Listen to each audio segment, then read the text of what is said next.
Ça va être compliqué. Quand je parle, on dirait Jeanne Moreau. Bonjour, le cinéma. Alors, aujourd'hui, on va parler de quelqu'un qui... Attendez, je ne sais pas comment terminer cette phrase. En fait, c'est une auteure qui le sait pas, mais qui m'a vraiment aidée à devenir écrivaine. En plus, dans l'absolu, elle n'a pas vraiment besoin qu'on lui fasse de pub. Elle en a plus besoin depuis très longtemps, mais c'est ma vidéo, et je l'aime, et je fais ce que je veux. Donc laissez-moi tranquille.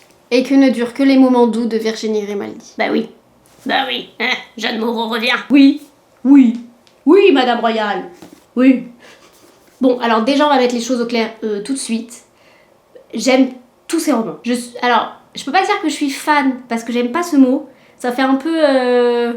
tu vois, je t'attends en bas de chez toi et je récupère le chewing-gum que tu viens de jeter à la poubelle. Il y a un truc un peu psychopathe dans le délire. Bref, donc j'aime beaucoup toutes les histoires qu'elle imagine et qui sortent de sa tête. Et quand il a fallu choisir, il y en a un qui s'est imposé à moi parce que j'ai une histoire particulière avec ce livre. Mais oui, je vous raconte...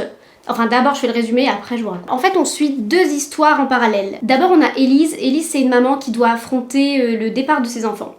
Leur entrée dans le monde, leur envie d'indépendance. Elle était maman célibataire, elle vivait pour ses enfants, et du coup, quand ses enfants partent, elle doit réapprendre à vivre toute seule. Elle doit réapprendre à organiser son temps, apprivoiser sa solitude. En fait, elle réapprend son rapport au temps, son rapport au travail, son rapport à ses loisirs. Et d'un autre côté, on a Lily. Lily, c'est ma préférée. Et Lily, elle passe ses journées au service des grands prématurés parce que son bébé est né beaucoup trop tôt. Et elle le regarde au quotidien se battre pour grandir, pour grossir, pour survivre en fait. Donc on alterne comme ça, une fois Élise, une fois Lily, à chaque chapitre. Alors pour la petite histoire, il faut savoir que ce livre il est sorti vraiment approximativement au moment où j'accouchais, moi. Donc au départ, en fait, je l'avais acheté pour le mettre dans ma valise de maternité.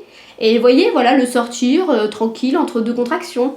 Et puis en fait, bon, la réalité m'a rattrapée. Il s'est avéré que le divin enfant est arrivé plus tôt que prévu. Je ne sais pas pourquoi je fais ce geste. Donc je n'ai pas eu le temps, en fait, de le lire à la maternité. Et j'ai dû attendre de rentrer. Et là, erreur.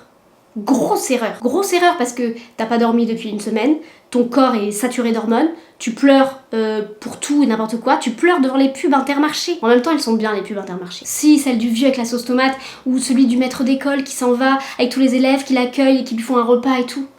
Et donc en fait, étant donné le contexte, étant donné mon état général, étant donné les thèmes abordés dans ce livre, il s'avère que je n'ai jamais autant pleuré en lisant un livre. Eh, je vous le vends bien, hein. Déjà, il était avec moi, à la maternité, dans le sac, je l'ai vu.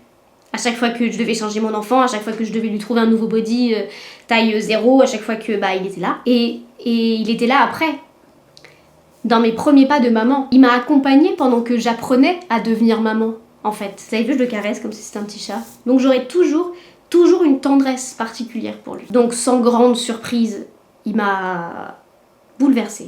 En fait, Virginie Grimaldi, elle a vraiment ce talent de faire en sorte qu'on s'identifie immédiatement au personnage, dès la première page. On vit avec eux, on rit avec eux, on pleure avec eux. Et le sujet abordé, pourtant, il est un peu délicat parce qu'elle parle de la prématurité. Alors, plus généralement de la maternité, mais des bouleversements que ça entraîne, des modifications que ça peut avoir sur ton rapport aux autres. Et sa force, c'est qu'elle arrive à traiter ces sujets-là délicats avec beaucoup de bienveillance, beaucoup de douceur, beaucoup de lumière.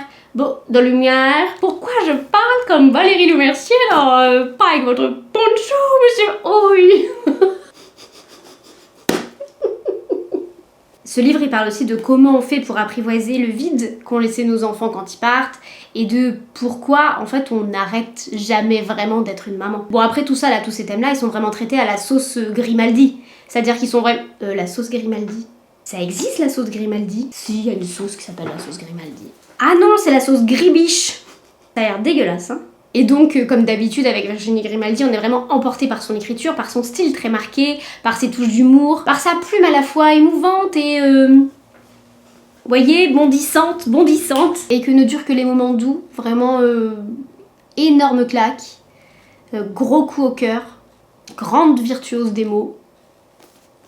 Respect. Ah non, écoutez, vraiment, je vous le conseille. On s'y croirait. Je le fais bien, non? Ah, mais je vais parler comme ça tout le reste de la soirée. Allez, bisous.